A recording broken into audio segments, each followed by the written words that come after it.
और गुरु खुशवंत जी को रायपुर पहुंचा देना है कि नहीं पहुंचा देना है। तो मित्रों,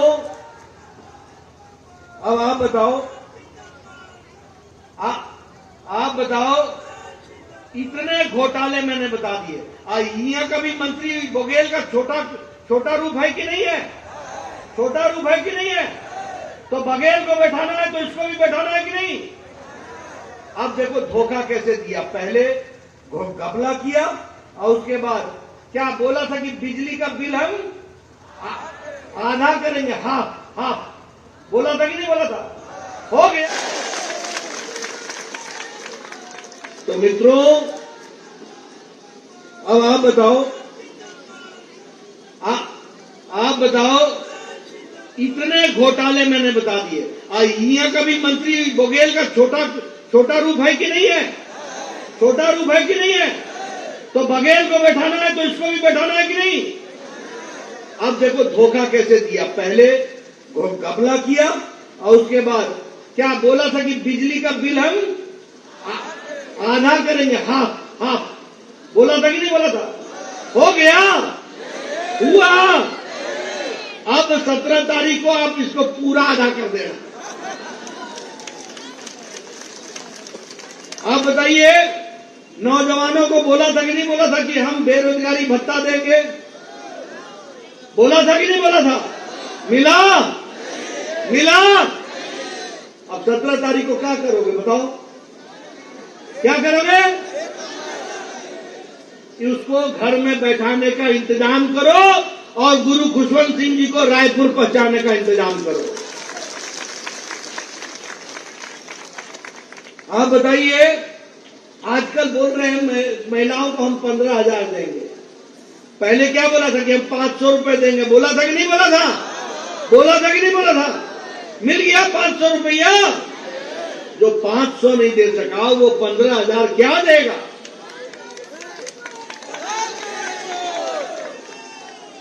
ठीक बोल रहे हैं। और नहीं सही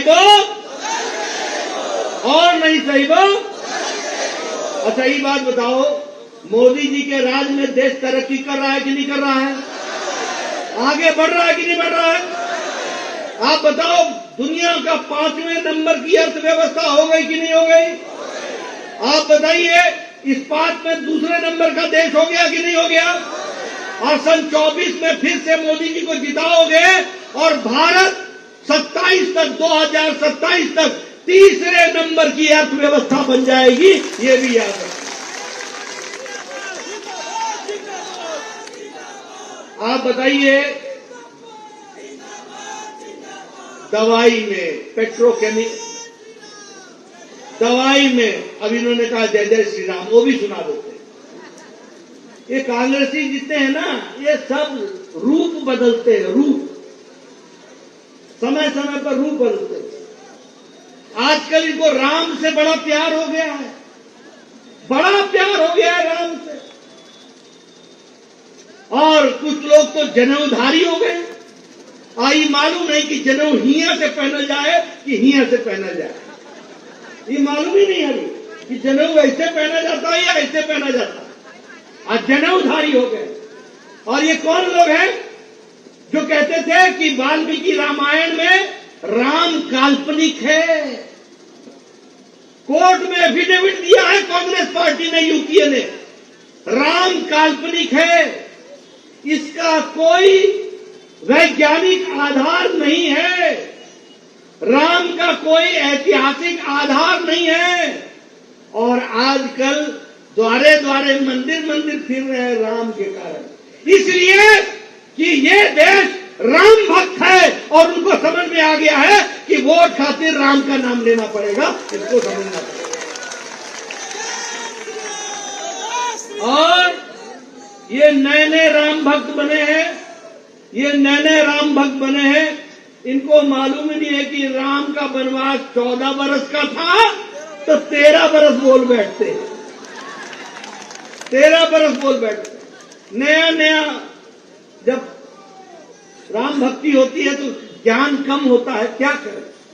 अब आपने राम की बात कही तो हमने कहा, हमको छेड़ते थे, बोलते थे हम मंदिर वहीं बताएंगे, तिथि कब बताएंगे।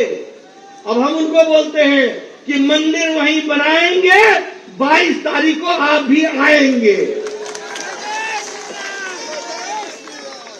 मित्रों, आप बताओ, मोदी जी के राज में आप बताओ, गरीब कल्याण अन्न योजना में 80 करोड़ की जनता को 5 किलो गेहूं, 5 किलो चावल, 1 किलो दाल मिला कि नहीं मिला? मिला कि नहीं मिल रहा? और ये भूपेश बघेल यहां मोदी जी 2 करोड़ लोगों को ये अन्न पहुंचा रहे हैं, उसको रोड़ा लगाने का काम किया तो भूपेश बघेल ने किया। आप बताइए, प्रधानमंत्री आवास योजना में मोदी जी ने जहां 4 करोड़ घर देने हैं, वहां 14,84,000 घर छत्तीसगढ़ को देना था और वो देने का निर्णय किया। और आपके भूपेश सरकार ने 12 लाख मकान का पैसा रोक लिया। ऐसे लोगों को आने देना है क्या? आने देना है क्या? अब हमने तय किया है, आप गुरु खुशवंत जी को भेजेंगे, विधानसभा में पहुंचेंगे, हमारी सरकार बनेगी, पहले कैबिनेट में तय करेंगे 18 लाख मकान हम बना करके देंगे, ये हमारा वायदा है।